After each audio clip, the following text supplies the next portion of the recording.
هذا القرآن يوحدنا لطريق الخير يوجهنا الله تعالى أنزله ورسول الله معلمنا هذا القرآن يوحدنا لطريق الخير يوجهنا الله تعالى أنزله ورسول الله. தன்னுடைய தூதரை மகிழ்விப்பதற்காக சிறந்த உபதேசத்தை தருவதற்காக அழைத்த இடம்தான் இந்த மஸ்ஜிதுல் அக்ஸா. நபிமார்கள் தன்னுடைய இறைப்பணியை முதன்மைப்படுத்தி செய்த புனிதமான அந்த பூமியில் இருக்கக்கூடிய மஸ்ஜிதுல் அக்ஸா, எந்த மஸ்ஜிதுல் அக்ஸாவை தூய்மைப்படுத்தி தன்னுடைய பலஸ்தீனத்தின் வெற்றியின் அடையாள குறியீட்டை செய்தினா உமர் ரலியல்லாஹு அன்ஹு எழுத்தி காட்டினார்களோ, மீண்டும் சிலுவை போர்க்காரர்களால் 88 ஆண்டு காலம் அந்த மஸ்ஜிதுல் அக்ஸா 70,000 முஸ்லிம் ஆண்கள், பெண்கள், குழந்தைகளை கொலை செய்து ஒவ்வொரு முறையும் இஸ்லாமிய படைகள் பலஸ்தீனத்தை மீட்கும் பொழுது அங்கு கத்தியின்றி இரத்தமின்றி மிகவும் சமாதானமாக எதிரிகளை மடிய வைத்து அவர்களுக்கு பொது மன்னிப்பு கொடுத்து கருணை காட்டி அவர்களை வாழ வழி செய்தது. சையதுனா உமர் ரலியல்லாஹு அன்ஹு அவருடைய படையாக இருந்த அபூ உபைதா உடைய அவர்களுடைய படையாக இருந்தாலும் சரி, சலாவுதீன் அய்யூபியின் பலஸ்தீனத்தின் வெற்றியும் அந்த எதிரிகளை மன்னித்து கருணை காட்டியது. ஆனால் சிலுவை போரில் இந்த எதிரிகள் 70,000 முஸ்லிம்களை படுகொலை செய்தார்கள். மஸ்ஜிதுல் அக்ஸாவை தங்கள் குதிரை தொழுவமாக மற்றும் அதை அசுத்தம் செய்வதற்கு என்னெல்லாம் வழிமுறைகள் இருக்கின்றதோ, இன்று இந்த அக்கிரமக்காரர்கள் பாபரி மஸ்ஜிதில் எந்தவித அநீதம் செய்திருக்கின்றார்களோ, எவ்வளவு பெரிய அசுத்தத்தை, நஜீஸை அங்கே மிகைத்து அதை பக்தி என்ற போர்வையில், தேசபக்தி என்ற போர்வையில் இந்த மக்களை வழிகெடுத்துக் கொண்டிருக்கின்றார்களோ, அதுபோன்ற ஒரு அழிச்சாட்டியத்தை தான் அன்று சிலுவை யுத்தக்காரர்கள் செய்தார்கள். அந்த மஸ்ஜிதுல் அக்ஸாவை சலாவுதீன் அய்யூபி அவர்கள் தூய்மைப்படுத்தினார்கள். அப்படிப்பட்ட மஸ்ஜிதுல் அக்ஸா அன்றும் புனிதப்படுத்தியிருந்தது, இன்றும் அது புனிதமாக பார்க்கப்படுகின்றது. அந்த தலைப்பின் கீழ் தன்னுடைய உரையை நிகழ்த்துவதற்காக வஹதத்தே இஸ்லாமியின் மாநில செயலாளர் அன்பிற்குரிய சகோதரியை உஸ்மான் கலீத் அவர்களை பேச வருமாறு அன்புடன் அழைக்கின்றேன். அல்ஹம்துலில்லாஹி ரப்பில் ஆலமீன் والعاقبة للمتقين ولا عدوان إلا على الظالمين أشهد أن لا إله إلا الله إله الأولين والآخرين وأشهد أن محمدا عبده ورسوله بلغ الرسالة أدى الأمانة ونصح الأمة وجاهد في سبيل الله حق جهاده وترك ما على المحجة البيضاء ليلها كنهارها لا يزيغ عنها إلا هالك فصلوات ربي وسلامه عليه وعلى آله صحبه أجمعين أما بعد أعوذ بالله من الشيطان الرجيم بسم الله الرحمن الرحيم سبحان الذي أسرى بعبده ليلا من المسجد الحرام إلى المسجد الأقصى الذي باركنا حوله لنريه من آياتنا إنه هو السميع البصير صدق الله العظيم.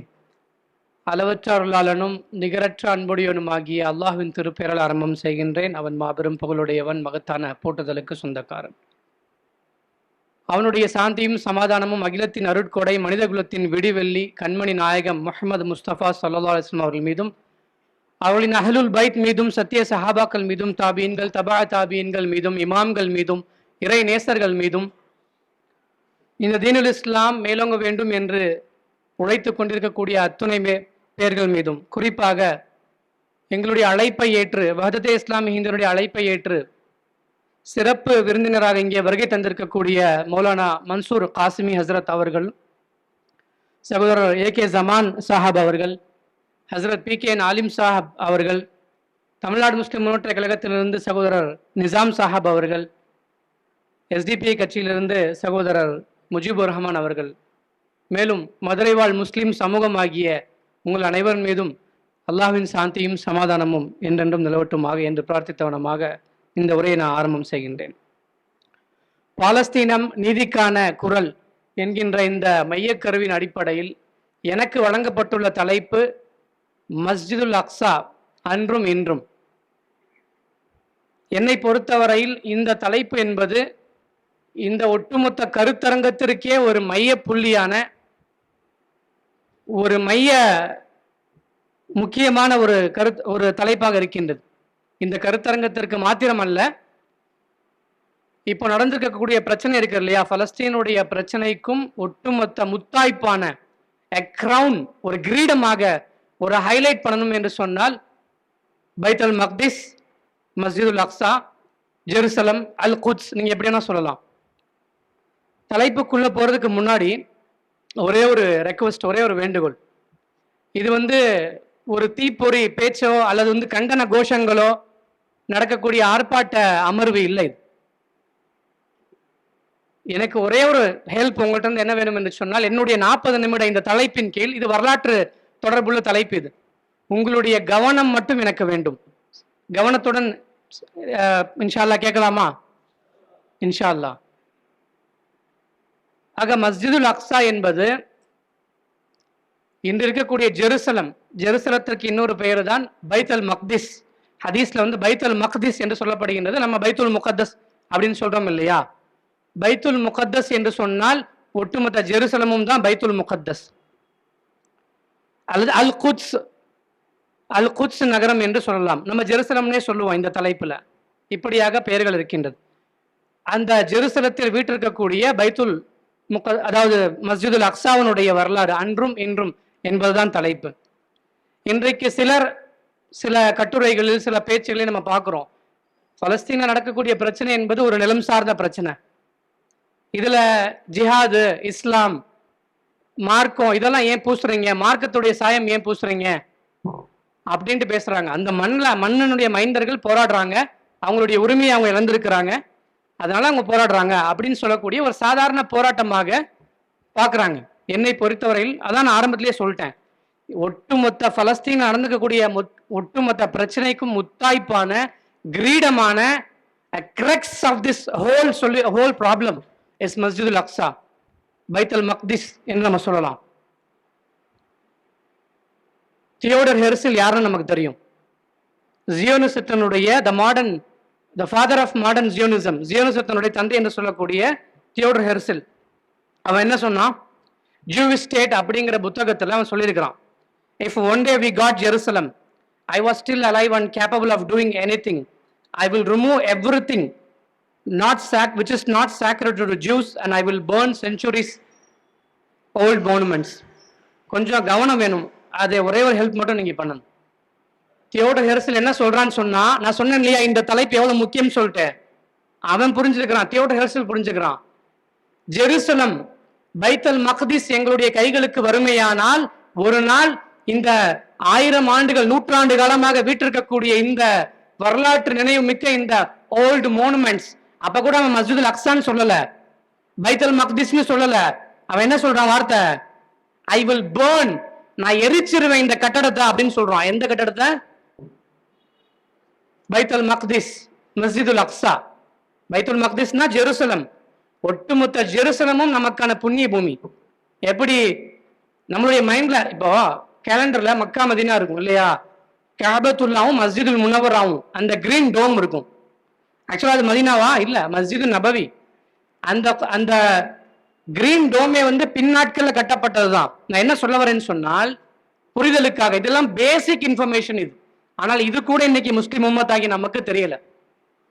மக்கா மதீனா அப்படின்னா கேலண்டர்ல என்ன போட்டிருக்கோம், மக்கா சிட்டி இருக்குமா? இல்ல, கஅபத்துல்லா.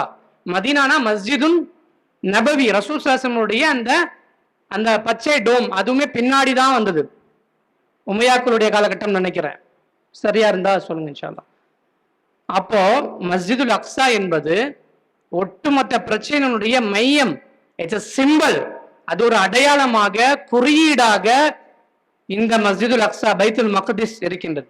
எப்படி இந்த 2 தலங்கள் புண்ணிய தலமோ, ஹதீஸின் வாயிலாக ஜெருசலம், பைத்துல் மக்திஸ் நமக்கான புண்ணிய பூமி. அது ஒரு புத்தகமே இருக்குது, சேல் ஹதீஸ். நம்ம எத்தனையோ 40 ஹதீஸ் படிச்சிருக்கிறோம்.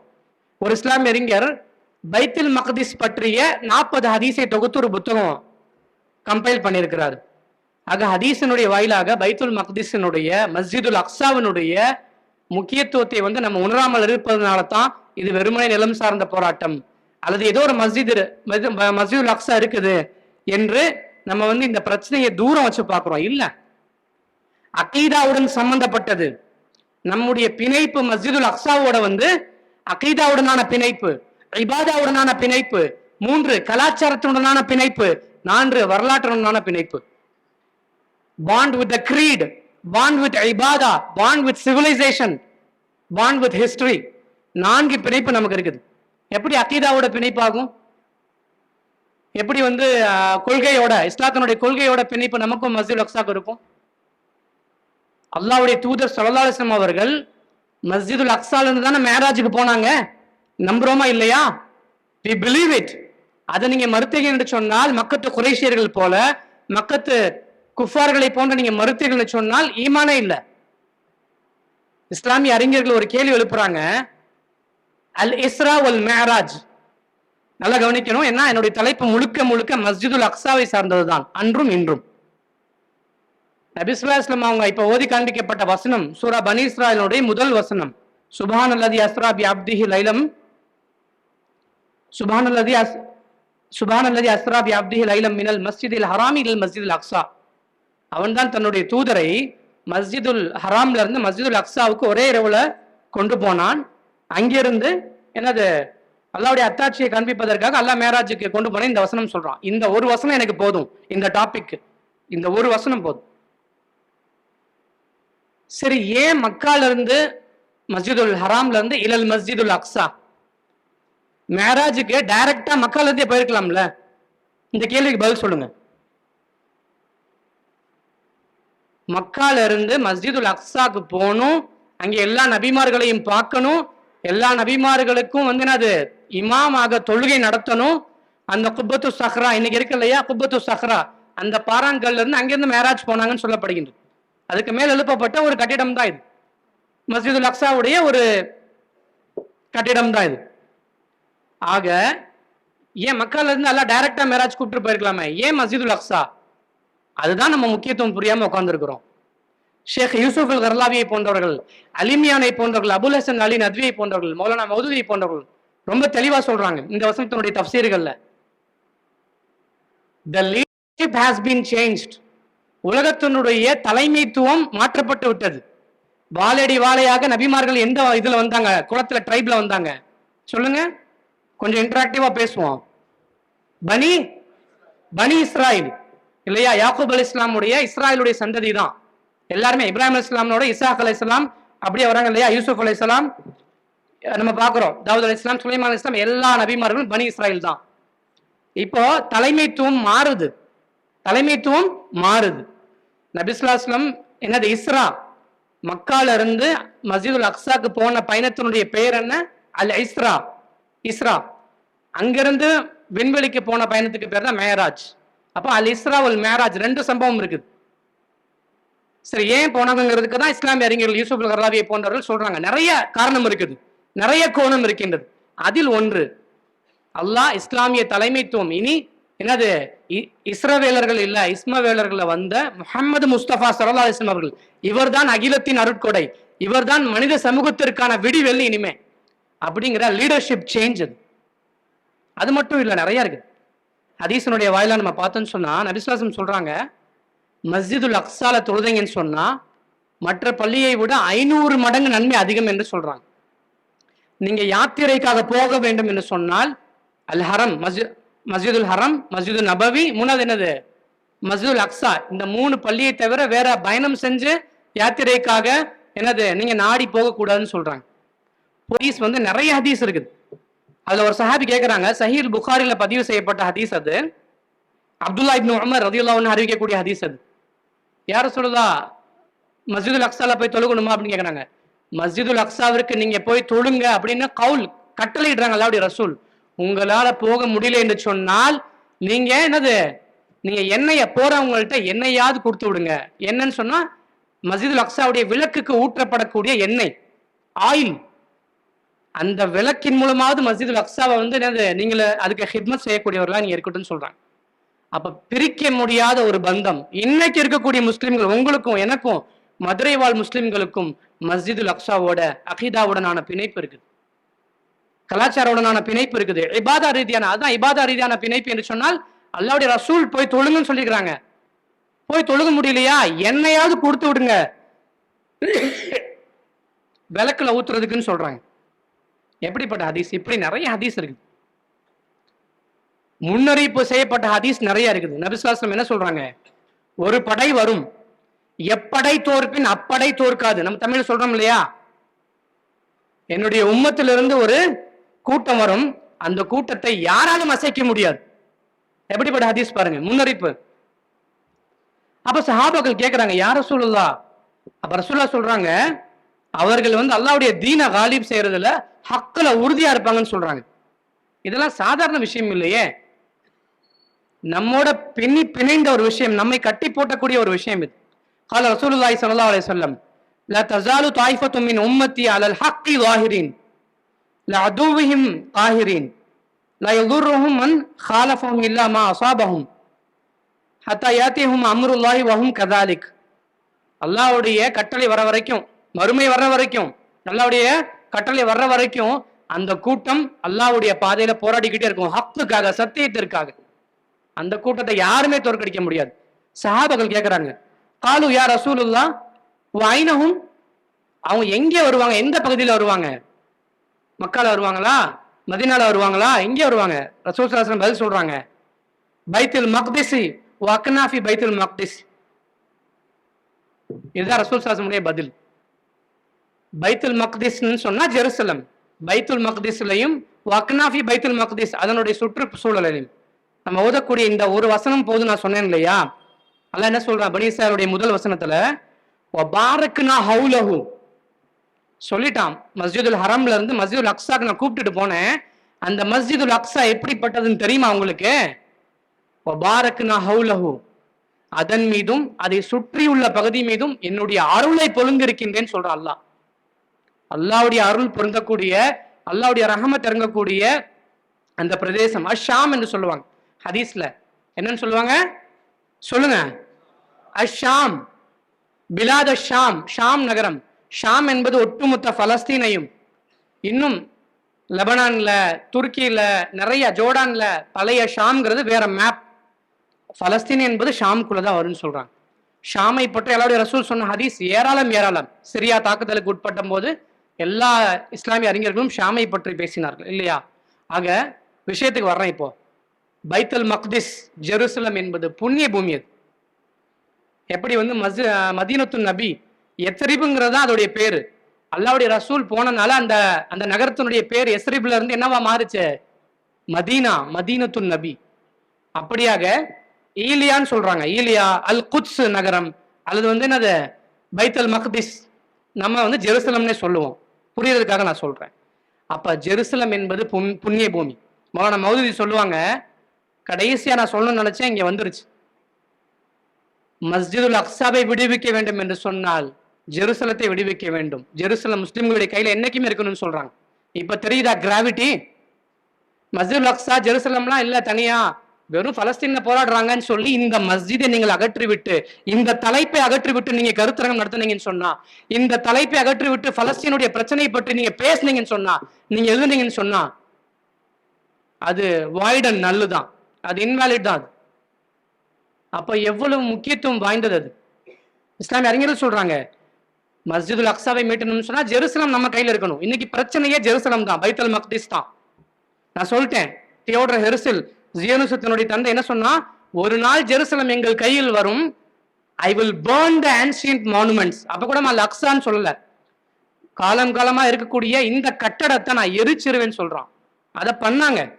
எப்ப எரிச்சாங்க?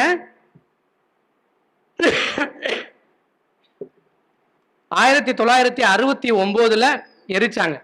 ஆஸ்திரேலியாவில் இருக்கக்கூடிய ஆஸ்திரேலியன் ஜூ, ஒரு ஆஸ்திரேலிய யூதனை வைத்து மஸ்ஜிதுல் அக்ஸாவை, வரலாற்று சிறப்பு மிக்க சலாஹுத்தீன் அய்யூபியுடைய மிம்பர், மஸ்ஜிதுல் அக்ஸால இருக்கக்கூடிய மிம்பர் அவ்வளவு அழகான சலாஹுத்தீன் அய்யூபியுடைய மிம்பரை எரிச்சாங்க.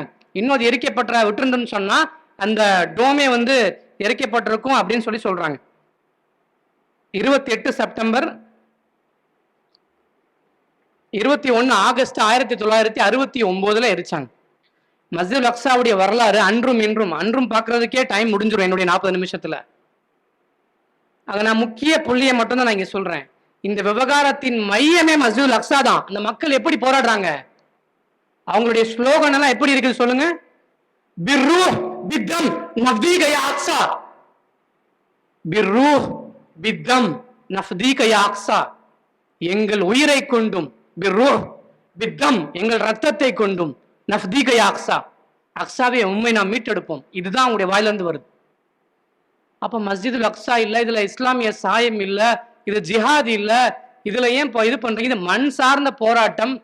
இது எப்படி காஷ்மீர்ல, எப்படி பர்மால, எப்படி போஸ்னியால, எப்படி முஸ்லிம் ஒரு நிலத்துல அபகரிச்சிருக்கிறானோ அதற்கு எதிராக போராட்டாங்கன்னு சொல்லவே முடியாது. இஸ்லாமிய அறிஞர்கள் ஃபத்வா கொடுத்திருக்கிறாங்க. சாதாரணமாக ஒரு முஸ்லிம் பூமியை ஆக்கிரமித்தாலே அங்கு வாழக்கூடிய முஸ்லிம்கள் மீது ஜிஹாது ஃபர்ல் ஐன் சொல்றாங்க. நான் சொல்லல, ஷேக் ஹுசைமின்ல இருந்து, ஷேக் பின்பாஸ்ல இருந்து, சயீத் ஹவால இருந்து, இன்னும் சில பேர் நான் மறந்துட்டேன், எல்லா அறிஞர்களும் ஃபத்வால சீல் கொடுத்திருக்காங்க. என்னது, ஒரு முஸ்லிம் பூமி ஆக்கிரமிக்கப்பட்டால் அங்கு வாழக்கூடிய ஆண் பெண் பெரியவர் சிறியவர் எல்லாரும் அதுக்கு எதிராக போராட வேண்டும். இது இஸ்லாம் சொல்லக்கூடிய கட்டளை, மார்க்கம் ஷரியா. இது அவர்களால் முடியவில்லை என்று சொன்னால் அவர்கள் அதுதான் செஞ்சுட்டு இருக்கிறாங்க. இன்னைக்கு நாம அவங்களுக்காக குரல் எழுப்பிக்கிட்டு இருக்கிறோம். பலஸ்தீன மக்கள் போராடிக்கிட்டு இருக்கிறாங்க, ஆக்கிரமிக்க கூடாதுன்னு சொல்லி போராடிக்கிட்டு இருக்கிறாங்க.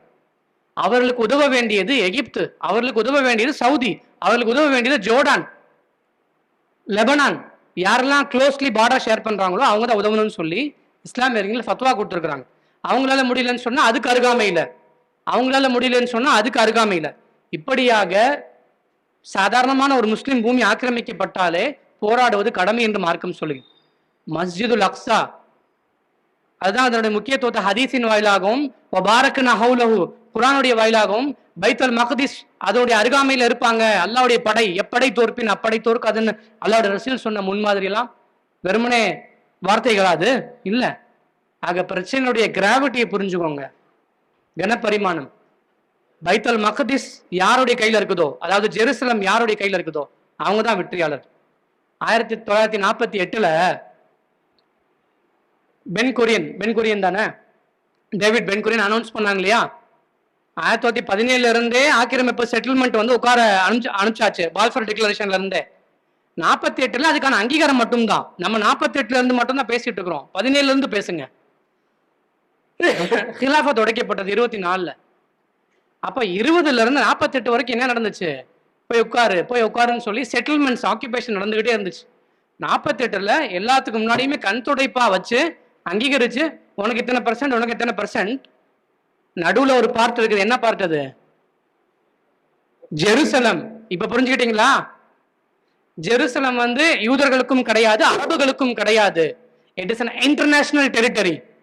இது டைரக்டா யூஎன் பாத்துக்கிறோம். இது அமெரிக்காவுடைய டைரக்டா இன்டர்நேஷனல் சர்வதேச ஒரு நிலம். இது ஏன் அவனுக்கு தெரிஞ்சிருக்குது கிராவிட்டி, தியோடர் ஹெர்சலுக்கு தெரிஞ்சிருக்கு கிராவிட்டி.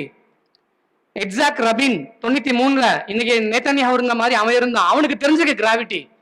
பைத்துல் மக்திஸ் என்று சொல்லக்கூடிய ஜெருசலம் யார் கையில இருக்குதோ அவன் தான் ஜெயிப்பான்.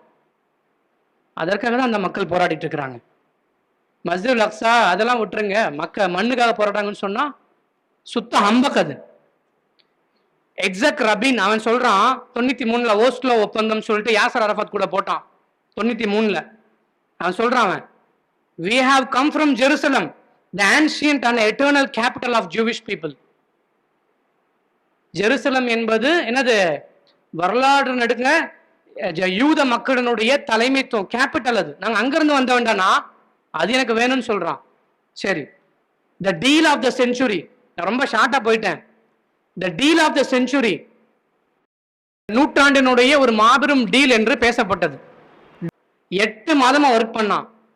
8 மாதம் 10 மாசமா உட்கார்ந்து ஒர்க் பண்ணி என்னது ஹோம் ஒர்க் பண்ணி என்னது Jerusalem will be the capital of Israel. இப்ப இஸ்ரேலுடைய கேபிட்டல் எதுங்க? Tel Aviv.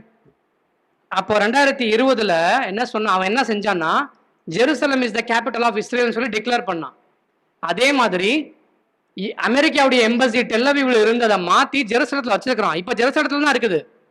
ஆக்சுவலா இப்ப ஜெருசலம் தான் இஸ்ரேலுடைய கேபிட்டல். ஆனா இல்ல, இருக்கு ஆனா இல்ல. ஏன்னா அவனுக்கு பயம். இன்னைக்கும் பைத்துல் மக்திஸ்ல இந்த ஜெருசலத்துல அதனுடைய அறங்காவலராக பிர்ரூஹ் பித்தம் நப்தீக யாக்ஸா போராடிட்டு இருக்கிறாங்க. அவனால முடியாது. பேரளவுக்கு சொல்லியிருக்கிறான், ஜெருசலம்ல எம்பசியை மாத்திட்டோம், ஜெருசலம் பைத்துல் மக்திஸ்ல எம்பசியை மாத்திட்டோம், அதுதான் இப்ப இஸ்ரேலுடைய கேபிட்டல். நீங்க இப்ப வந்து ஜெருசலம்னு கூகுள்ல டைப் பண்ணி பாருங்க, இந்த ப்ரோக்ராம் முடிஞ்ச உடனே கேபிட்டல் ஆஃப் இஸ்ரேல்னு கேப்ஷன் கொடுப்பான் அவன் மேல கூகுள். கிராவிட்டி புரியுதா? பைத்துல் மக்திஸ் யாரிடம் இருக்கின்றதோ 48லயுமே கொடுக்கல, இட்ஸ் அன் இன்டர்நேஷனல் டெரிட்டரின்னு சொல்லி அவன் பிடிங்கி வச்சுக்கிட்டான். இப்பயும் டொனால்ட் ட்ரம்ப் என்ன சொன்னான்? கேபிட்டல் இதுதான் சொல்றான். ஏன்? அல்லாஹ்வுடைய ரசூல் அதனுடைய முக்கியத்துவத்தை வந்து சொல்லியிருக்கிறாங்க. ஒட்டுமொத்த முஸ்லிம் உம்மாவுடைய முதல் கிப்லா அது, நம்முடைய உயிர் அது. அதை விட்டு விட்டு ஒரு காலம் நம்ம வந்து அதை உட்கார முடியாது. அதற்கான குரல்கள் தொடர்ந்து ஒலித்துக் கொண்டே இருக்கும் இன்ஷா அல்லாஹ். ஆக இதனுடைய முக்கியத்துவத்தையும் கிராவிட்டியை வந்து நம்ம வந்து குர்ஆனுடைய வாயிலாகவும் ஹதீஸினுடைய வாயிலாகவும் பைத்துல் மக்திஸினுடைய வரலாறை வந்து நம்ம வந்து புரிஞ்சுக்கணும் அன்பிருக்கிறவர்களே. அதான் நான் சொன்னேன், ஏன் மேராஜுக்கு வந்து மக்கால இருந்தே போயிருக்க கூடாது? அல்லாஹ் மஸ்ஜிதுல் அக்ஸாவுக்கு போக வச்சுதான் போனான். அங்கதான் வந்து என்னது பாயிண்ட் இருக்குது. ஆக மஸ்ஜிதுல் அக்ஸா என்பது முதல்ல யார் கட்டினாங்க? கொஞ்சம் வரலாற்று தகவல் கொடுக்குறேன், கவனம் இருக்கணும். மஸ்ஜிதுல் அக்ஸா முதலாக யார் கட்டினாங்க?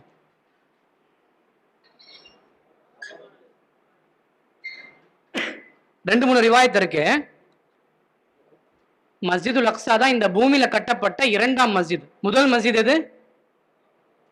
மஸ்ஜிதுல் ஹரம் காபத்துல்லா. இரண்டாவது 40 வருஷத்துக்கு பிறகு மஸ்ஜிதுல் அக்ஸா கட்டப்பட்டதுன்னு சொல்லி நபி ஸல்லல்லாஹு அலைஹி வஸல்லம் சொல்லிக்கிறாங்க ஆதாரபூர்வ ஹதீஸ்ல. இப்ராஹிம் அலைஹிஸ்ஸலாத்து வஸ்ஸலாம் எங்கே வாழ்ந்தாங்கன்னு சொன்னா பலஸ்தீன்ல அல் ஹலீல் அப்படிங்கிற பகுதியில வாழ்ந்தாங்க. அல் ஹலீல் என்று சொன்னால் இன்னைக்கு ஹெப்ரான் ஒரு பகுதி இருக்கு இல்லையா? நீங்க நிறைய பகுதி பார்ப்பீங்க, ரமல்லா, ஹெப்ரான், வெஸ்ட் பேங்க், கஸா எல்லாமே பாக்குறீங்க. அந்த ஹெப்ரான்ங்கிற அல் ஹலீல தான் இப்ராஹிம் அலைஹிஸ்ஸலாம் வாழ்ந்தாங்க. இப்ராஹிம் அலைஹிஸ்ஸலாம் என்ன பண்ணாங்கன்னு சொன்னா பெத்தேல் பெத்தேல்ங்கிற வார்த்தை வந்து ஹீப்ருடைய வார்த்தை, தூரமாக இருக்கக்கூடிய ஒரு பள்ளி. மஸ்ஜிதுல் ஹரம இப்ராஹிம் அலைஹிஸ்ஸலாமும் அவங்களுடைய மகனாரும் சேர்ந்து கட்டுறாங்க. கட்டிட்டு என்னது இங்கே தானே வாழ்றாங்க பலஸ்தீன்ல அல் ஹலீல்ல. இப்ராஹிம் அலைஹிஸ்ஸலாம் இங்கே ஒரு மஸ்ஜித் கட்டுறாங்க, தூரமான பள்ளி. அல் அக்ஸானா என்னது? தொலைவில் இருக்கக்கூடிய பள்ளி. அந்த தொலைவான பள்ளியை கட்டினது இப்ராஹிம் அலைஹிஸ்ஸலாத்து வஸ்ஸலாம். அது அவனுடைய மகனார் இசாக் அலைஹிஸ்ஸலாம் வந்து அந்த பள்ளியை வந்து எல்லோருக்குமான ஒரு பள்ளியாக திறந்து விடுறாங்க. அதுக்கு பின் நமக்கு வரலாறு தெரியும். யூசுப் அலைஹிஸ்ஸலாத்து வஸ்ஸலாம் எங்க இருந்தாங்க? மிஸ்ர்ல, எகிப்துல போயிருந்தாங்க. எகிப்துலயே இருக்கும்படியாக எல்லாத்தையுமே கூப்பிட்டுக்கிட்டாங்க. யாக்கூப் அலைஹிஸ்ஸலாமுடைய பையன். யாக்கூப் அலைஹிஸ்ஸலாமுடைய பேர் என்ன? இஸ்ராயில்.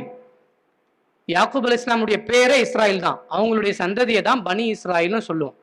யாக்கூப் அலைஹிஸ்ஸலாமுடைய பையன் யூசுப் அலைஹிஸ்ஸலாம், அதுக்கப்புறம் வந்தவங்க மூசா அலைஹிஸ்ஸலாம், தாவூத் அலைஹிஸ்ஸலாம், சுலைமான் அலைஹிஸ்ஸலாம், இப்படியாக ஈசா அலைஹிஸ்ஸலாம் வரைக்கும் எல்லோருமே யூதர்கள் தான், பனி இஸ்ராயில். நபி ஸல்லல்லாஹு அலைஹி வஸல்லம் அவங்க மட்டும்தான் என்னது இஸ்மாயில்ல வந்தாங்க, இஸ்மாவேலர்கள்ல. ஹேர் அப்ப யூசுப் அலைஹிஸ்ஸலாம் வந்து எகிப்துல இருக்கிறாங்க இல்லையா? அவங்களுடைய அப்பா யாக்கூப் அலைஹிஸ்ஸலாம் அங்க கூப்பிட்டுக்கிறாங்க. அப்ப டோட்டலா பலஸ்தீனை விட்டு அவங்க மைக்ரேட் ஆகி 400 வருஷம் எகிப்துல தான் வாழ்றாங்க, பலஸ்தீன்ல இல்ல. இன்னைக்கு கொண்டாடுறாங்க இல்லையா? அது ஒரு பெரிய தலைப்பு. அது பலஸ்தீன் நிலம் யாருக்கு சொந்தம்? இன்னைக்கு இருக்கக்கூடிய யூதர்களுக்கா, முஸ்லிம்களுக்கா, கிறிஸ்தவர்களுக்கா? இது ஒரு பெரிய டிபேட். அதுக்கும் ஆதாரம் இருக்குது, தெல்ல தெளிவா இருக்குது. என்னைக்குமே பனி இஸ்ராயலுடைய பூர்வீக நிலம் அது அல்ல. கானான் தேசத்து கேனனைட்ஸ் சொல்லக்கூடியவர்களும் அரபுகளும் தான் அங்க பூர்வீகமா வாழ்ந்திருக்கிறாங்க. ஆனா பூர்வீகமா யார் இருந்தாங்கிறது பிரச்சனை இல்லை, யார் அல்லாஹ்வுடைய ஹுக்குமோட, யார் நீதியோட அங்க வந்து மக்களுக்கான விஷயங்களை பண்ணி கொடுக்குறாங்கிறது இங்க விஷயம். ஹேர் அப்ப யூசுப் அலைஹிஸ்ஸலாம் 400 வருஷம் வந்து எகிப்துல கூப்பிட்டுக்கிறாங்க. அதனால என்னது அங்க கிடையாது, பலஸ்தீன்ல கிடையாது. பின்னாடி மூசா அலைஹிஸ்ஸலாமுடைய காலகட்டம் வருது. மூசா அலைஹிஸ்ஸலாமும் பனி இஸ்ராயலுக்கு தானே நபி அனுப்பப்பட்டாங்க, அதே எகிப்துல நம்ரூதுக்கு, கொடுங்கோல் மன்னன் நம்ரூதுடைய இடத்துல. அப்பையும் அல்லாஹ் சொன்னான். நான் நிறைய வசனங்களை வந்து கோடிட்டு காண்பிக்கணும்னு நினைச்சேன். அல் அன்பியாவுடைய 71வது வசனம், அல் ஆராஃபுடைய 137வது வசனம், அல் அன்பியாவுடைய 81, அல் சபாவுடைய 18. மூசா அலைஹிஸ்ஸலாமுடைய தருணம், இப்ராஹிம் அலைஹிஸ்ஸலாமுடைய தருணம், இவங்களுடைய தருணத்துல எல்லாத்துலயுமே பைத்துல் மக்திஸை பற்றி, ஜெருசலத்தை பற்றி, த பிளஸ்ட் லேண்ட், அல்லாஹ்வுடைய அருள் வளம் இறங்கக்கூடிய இந்த நிலத்தை பற்றி அல்லாஹ் சொல்றான் 5 இடத்துல. இப்போ அவ்வளவு முக்கியத்துவம் வாய்ந்த ஒரு இடம் இது. அப்போ மூசா அலைஹிஸ்ஸலாமுடைய காலகட்டம் இப்ப வந்துருச்சு. மூசா அலைஹிஸ்ஸலாமுடைய காலகட்டத்துல அல்லாஹ் வந்து என்னது அருள் வளம் மிகுந்த இந்த பூமிக்கு நீங்க போங்கன்னு சொல்றான் பலஸ்தீனுக்கு. பனி இஸ்ராயல் என்ன சொல்றாங்க? நாங்க போக மாட்டோம்னு சொல்றாங்க. நாங்க போக மாட்டோம்னு சொல்லிட்டு சேட்டை பண்றாங்க. வரலாறு நெடுக இந்த குள்ள நரித்தனம், இந்த நரித்தனமான வேலைகள் பண்றதா இந்த யூதர்கள். அதனாலதான் அவங்க வந்து என்னது அடி வாங்குறாங்க. அப்ப நாங்க போக மாட்டோம்னு சொல்றாங்க. மூசா அலைஹிஸ்ஸலாம்ட்ட வந்து நீங்க போய் போராடுங்கன்னு சொல்றாங்க. அந்த வரலாறு எல்லாம் நமக்கு தெரியும். அதனாலேயே சினாய் பள்ளத்தாக்குல எல்லாம் 40 வருஷம் அந்த பாலைவனத்துல என்ன பண்ண ஆரம்பிச்சிட்டான், தட்டி அலைய அல்லாஹ் வந்து விட்டுட்டான். அதுக்கப்புறம் ஒரு காலம் வருது, தாவூத் அலைஹிஸ்ஸலாத்து வஸ்ஸலாம், சுலைமான் அலைஹிஸ்ஸலாம் அவங்களுடைய பையன். இப்பதான் இவங்களுடைய கிங்டம் வந்து என்னது அங்க வேறுண்டு. பைத்தல் மக்திஸ்ல, இந்த ஜெருசலம்ல இவங்களுடைய கிங்டம். யாருடைய கிங்டம்? தாவூத் அலைஹிஸ்ஸலாம், சுலைமான் அலைஹிஸ்ஸலாமுடைய கிங்டம். இப்ராஹிம் அலைஹிஸ்ஸலாம் கட்டின அந்த தூரத்து பள்ளியாம் அல் அக்ஸாவை வாழடி வாழையா இப்போ சுலைமான் அலைஹிஸ்ஸலாம் வந்துட்டாங்க. இவங்களுடைய கிங்டம் எத்தனை வருஷம் இருந்துச்சு? 73 வருஷம். வெறும் 73 வருஷம் தான் பனி இஸ்ராயில்ல வந்த சுலைமான் அலைஹிஸ்ஸலாம். இன்னொரு பேர் என்ன சொன்னேன் சொல்லுங்க? தாவூத் அலைஹிஸ்ஸலாம். Very good. அவங்களுடைய தந்தை. இவங்களுடைய கிங்டம் வந்து 73 வருஷம் தொடர்ந்துச்சு. இப்படியே வரலாறு நகருது. பாபிலோனுடைய ஆட்சி காலத்துல பக்த நஸ்ர் அப்படிங்கிற அந்த மன்னன் ஜெருசலம் மீது, பைத்தல் மக்திஸ் மேல கிமு 587 அட்டாக் பண்றான், தாக்குதல் நடத்துறான். அப்போ இந்த பெத்தேலுங்கிற இந்த பைத்துல் மக்திஸ் வந்து என்னது முழுவதுமாக உடைக்கப்படுகின்றது. இவர்கள் சொல்லக்கூடிய இந்த ஆலயம் வந்து முழுவதுமாக என்னது துடைத்து எறியப்படுகின்றது. இப்படியாக வரலாறு அப்படியே நகருது. பைபிள்ல கூட இருக்குது. பைபிள்ல கிங்ஸ் செகண்ட்ல சாப்டர் 24-25ல கூட இந்த வரலாறு பதிவு செய்யப்பட்டிருக்குது. யாரு? பக்த நஸ்ர் அப்படிங்கிற பாபிலோனிய மன்னன் வந்து பைத்துல் மக்திஸுடைய ஆலயத்தை முழுவதுமா இடிச்சிட்டான். பிறகு ரோமானியர்கள் வர்றாங்க. அந்த காலத்துல தானே ரோமானியர்களுக்கும் பாரசீகர்களுக்கும் மாறி மாறி சண்டை நடந்துச்சு. நபிஸ்லாஸ்னுடைய வருகைகளுக்கு முன்னாடியே 2 உலக சூப்பர் பவர். யாரு super power? Romans and Persians. ரெண்டையுமே தவிடுபொடி ஆக்கிட்டு அல்லாஹ்வுடைய ரசூலுடைய லா இலாஹ இல்லல்லாஹ் தான் என்ன பெறுது? மறுமலர்ச்சி அடைகின்றது, வீறு கொண்டு எழுகின்றது. அப்ப ரோமானியர்கள் வந்து என்ன பண்றாங்க, கிபி 70ல வந்து மீண்டும் படையெடுக்கிறாங்க பைத்துல் மக்திஸ்ல, அதை வந்து இடிக்கிறாங்க. இப்படியாக ஒகுலிபத்து ரூம் சொல்லிட்டு சூரா ரூம் இருக்கு இல்லையா, 30வது சூறான்னு நினைக்கிறேன். ரோமர்கள் வெற்றி பெறுவாங்க அல்லாஹ் சொல்றான் அந்த நேரத்துல. அப்பதான் பத்ர்ல முஸ்லிம்களும் வெற்றி பெற்றாங்க. ரோமர்கள் மட்டும் வெற்றி பெற மாட்டாங்க. குறைஷிகள்கிட்ட பத்ர் முஸ்லிம்களாகிய நாங்களும் வெற்றி பெறுவோம் சொல்லி அல்லாஹ் வந்து பத்ர் போர்ல வெற்றி கொடுத்தான். இப்படியாக வரலாறு என்னது நீண்டு கொண்டே செல்கின்றது. கடைசியாக உமர் இப்னுல் கத்தாப் ரலியல்லாஹு அன்ஹு அவர்கள், 2வது கலீஃபா, கிபி 638ல என்னது பைத்துல் மக்திஸ்னா ஜெருசலம். ஜெருசலத்தினுடைய இந்த வாயிலினுடைய இந்த சாவியை அவங்க போய் வாங்குறாங்க. இந்த கிறிஸ்தவ பாதிரியார் அவருடைய கையில தான் தருவேன்னு சொல்றாங்க. இந்த வரலாறு நமக்கு தெரியும். அவருடைய உருது கவிதை கூட ஒரு அழகான கவிதை இருக்கு. ஆயத்தே ஏக்கு தின் மேரே கர் ஆயத்தே அப்படின்னு சொல்லக்கூடிய ஒரு மிக அழுகி வரக்கூடிய ஒரு கவிதை அது. என்னுடைய இந்த நிலத்துல உமர் இப்னுல் கத்தாப் பாதம் வைத்த நிலமடா இது அப்படின்னு சொல்லி பைத்துல் மக்திஸ் அழுது வாசிக்கக்கூடிய ஒரு உருது கவிதை அது. அது கிபி 638ல உமர் இப்னுல் கத்தாப். அதுக்கு பிறகு உமையாக்களுடைய ஆட்சி காலத்துல அப்துல் மலிக் பின் மர்வாம். அந்த காலகட்டத்தில் தான் இந்த குபத்து சஹ்ரான்னு சொல்லக்கூடிய இந்த டோம் ஆஃப் த ராக்லாம் கட்டப்படுகின்றது. ஆக நீண்ட நடிக வரலாறுல மஸ்ஜித் அல் அக்ஸா பைத்துல் மக்திஸ் நம்மகிட்ட தான் இருக்குது. 1000 ஆண்டுகளாக, பல்லாயிரம் ஆண்டுகளாக பைத்துல் மக்திஸ் நம்மிடம் தான் இருக்குது. ஜெருசலம் நம்மிடம் தான் இருக்குது. ஜெருசலம் யார்கிட்ட இருக்குதோ அவங்க தான் ஜெயிப்பாங்க. இது ஜியோகிராபிக்கலா எடுத்துக்கோங்க, ஸ்பிரிச்சுவலா எடுத்துக்கோங்க, ரிலிஜியஸா எடுத்துக்கோங்க, ஐடியாலஜிக்கலா எடுத்துக்கோங்க, எப்படி வேணா எடுத்துக்கோங்க. பைத்துல் மக்திஸ் யார்கிட்ட இருக்குதோ அவங்க தான் ஜெயிப்பாங்க. ஒரு 88 வருஷம் மட்டும் நடுவுல ஒரு 100 வருஷம் மட்டும் என்னது குருசேடர்ஸ் என்று சொல்லக்கூடிய சிலுவை யுத்தக்காரர்கள்ட்ட இருந்து என்னது பைத்துல் மக்திஸை நம்ம வந்து விட்டு கொடுத்துட்டோம். அதாவது நம்ம தோத்துட்டோம். மீண்டும் சலாஹுத்தீன் அய்யூபி வந்தாங்க, குர்தினத்தை சேர்ந்தவங்க. சலாஹுத்தீன் அய்யூபி வந்து அந்த பைத்துல் மக்திஸை மீட்டு எடுத்தாங்க. பிறகு நம்மகிட்ட தான் இருக்குது. அது எப்போ? கிபி 1099ல நம்ம இழந்தது 88 வருஷம் கழிச்சு நம்ம மீட்டு எடுத்தோம். கொஞ்சம் ஸ்லோவா தான் போகும் வரலாறுங்கிறனால கவனம் முக்கியம். அதுக்கப்புறம் 1917 பால்ஃபர் டிக்ளரேஷன். இந்த பிரிட்டிஷ் என்னது யூதர்களை குடியேற்ற செய்து அவர்களுக்கு வந்து டெக்ளேர் பண்ணான். என்னது உங்களுக்கான தாயகம், தாய்நாடு எங்கே கொடுக்கப்படும்? பைத்துல் மக்திஸ்ல, பலஸ்தீன்ல வழங்கப்படும் சொன்னான். அப்ப பிரிட்டன் அன்னைக்குல இருந்து ஆக்குபை பண்ணுச்சு. அன்னைக்கு எப்படி இந்தியா வந்து பிரிட்டிஷாவுடைய காலனியா இருந்துச்சோ அதே மாதிரி பலஸ்தீனும் பிரிட்டிஷுடைய ஒரு காலனியாக, பிரிட்டிஷ் மேண்டேட் ஆஃப் பலஸ்தீன் தான். நீங்க 1918ல இருந்து 1948 வரைக்கும் அப்ப நடந்துச்சு. அப்போ 1948 நடந்துச்சு. இப்போ நம்ம வந்து இப்ராஹிம் அலைஹிஸ்ஸலாம்ல இருந்து 1948க்கு இப்போ வந்துட்டோம். தாவூத் அலைஹிஸ்ஸலாம், யாக்கூப் அலைஹிஸ்ஸலாம், தாவூத் அலைஹிஸ்ஸலாம், சுலைமான் அலைஹிஸ்ஸலாம். நான் ஏற்கனவே சொல்லிட்டேன், 48ல அவன் என்ன அனௌன்ஸ் பண்ணான்? பைத்துல் மக்திஸை ஜெருசலம் நம்ம கையில கொடுத்தானா? இல்ல, இட்ஸ் அன் இன்டர்நேஷனல் டெரிட்டரின்னு சொல்லி அவன் கையில வச்சிருக்கிறான். அதான் சொல்றேன், இன்னைக்கு வரைக்கும் த டீல் ஆஃப் த செஞ்சுரின்னு சொல்லி அவன் அதை கையில வைக்கிறதா அவன் பார்க்கறான். எட்ஸபின் ரபீக்காக இருக்கட்டும், தியோடர் ஹெர்சிலாக இருக்கட்டும், அல்லது வந்து இப்ப இருக்கக்கூடிய பெஞ்சமின் நேத்தன்யாவா இருக்கட்டும், எல்லோருக்குமே தெரியும் அவன் வந்து ஜெருசலம் தான் இஸ்ரேலுடைய கேபிட்டல்னு சொல்லுவான். ஹமாஸும் பலஸ்தீனுடைய முஸ்லிம்களும் போராட்டங்களும் இல்ல, ஜெருசலம் தான் என்னது முஸ்லிம்களுடைய பலஸ்தீனுடைய கேபிட்டல். அதை என்னைக்குமே நம்ம இது பண்ண மாட்டோம்னு சொல்றாங்க. நிறைய விஷயம் நான் விட்டுட்டேன். பைத்துல் மக்திஸனுடைய மஸ்ஜிதுல் அக்ஸாவுடைய அடிவாரத்துல தோண்டி தோண்டி அதனுடைய கட்டடத்தை வந்து என்னது ஆட்டம் காணுவதற்கான சதிகள் எல்லாம், எக்ஸ்கேவேஷன் எல்லாமே வந்து இந்த ஜியோனிசர்கள் வந்து செஞ்சாங்க. ஜியோனிச சதிகளை ஹஸ்ரத் கவர் பண்ணுவாங்க இன்ஷா அல்லாஹ். அப்போ பைத்துல் மக்திஸ்ங்கிறது இப்ராஹிம் அலைஹிஸ்ஸலாம்ல இருந்து ஆதம் அலைஹிஸ்ஸலாம்ல இருந்து இந்த மஸ்ஜித் கட்டப்பட்டது. இன்னைக்கு வரைக்கும் மதுரையினுடைய இந்த என்னது கடைக்கோடி இருக்கக்கூடிய முஸ்லிம்களாகிய நம்மிடத்திலும் இந்த பைத்துல் மக்திஸ், இந்த ஜெருசலம் ஆகிய இந்த புண்ணிய பூமி, மஸ்ஜிதுல் அக்ஸா என்கின்ற இந்த புண்ணிய பூமி நம்மோடு பின்னி பிணைக்கப்பட்டிருக்கின்றது. அன்பிற்கினியவர்களே, செப்டம்பர் 28, 2000ஆம் ஆண்டு ஏரியல் ஷரோன் வந்து மஸ்ஜிதுல் அக்ஸாக்குள்ள போனான். ஏன்னா மஸ்ஜிதுல் அக்ஸா பத்தி தான் பார்த்துட்டு இருக்கிறோம். அதனுடைய முக்கியமான ஹைலைட்ஸை பார்க்கணும். ஏற்கனவே 69ல் வந்து ஒரு ஜூ வந்து எரிச்சான் பார்த்தோம். 2000ல் என்ன பண்ணான்னு சொன்னா, உள்ள வந்து நூற்றுக்கணக்கான இஸ்ரேலிய படைகளோட உள்ள நுழைஞ்சான். முஸ்லிம்கள் வந்து கொதிச்சுட்டாங்க. ஏற்கனவே 87ல் ஃபர்ஸ்ட் இன்திஃபாதா, என்னது இன்திஃபாதான்னு சொன்னா ஷேக் டவுன், ஒரு மிகப்பெரிய ஒரு அதிர்வலை, முஸ்லிம்களுடைய போராட்டம். ஹமாஸுடைய துவக்கம் 87ல் முஸ்லிம்கள் கொதித்து எழுந்தாங்க. 2வது இன்திஃபாதா எப்ப நடந்துச்சுன்னு சொன்னா, இந்த ஏரியல் ஷெரோன்கிற இந்த ஹராமி கிபி அதாவது 2000ஆம் ஆண்டு செப்டம்பர் 28ல் உள்ள போகும்போது அந்த இன்திஃபாதாவுக்கு பேர் என்ன தெரியுமா? அல் அக்ஸா இன்திஃபாதா. 2வது இன்திஃபாதாவுக்கு பேரு அல் அக்ஸா இன்திஃபாதா. சரி, இப்போ ஹமாஸ் வச்சிருக்கிற இந்த ஆபரேஷனுக்கு பேர் என்னது? நீங்களே சொல்லுங்க. தூஃபான் அல் அக்ஸா. அல் அக்ஸா இல்லாமல், பைத்துல் மக்திஸ் இல்லாமல், ஜெருசலம் இல்லாமல் பலஸ்தீனை மீட்டெடுக்கவே முடியாது. இதுதான் கிராவிட்டி. ஆக 2000லையுமே வந்து என்னது அல் அக்ஸா இன்திஃபாதா என்று சொல்லக்கூடிய இன்திஃபாதா ஏரியல் ஷரோன் போகும்போது நடந்தது. சரி, டீல் ஆஃப் த செஞ்சுரியில் என்ன இருக்கு? நேரம் இல்லை. 181 பக்கம் கொண்ட அந்த டாக்குமெண்ட் 22 செக்ஷன்ஸ் இருக்குது.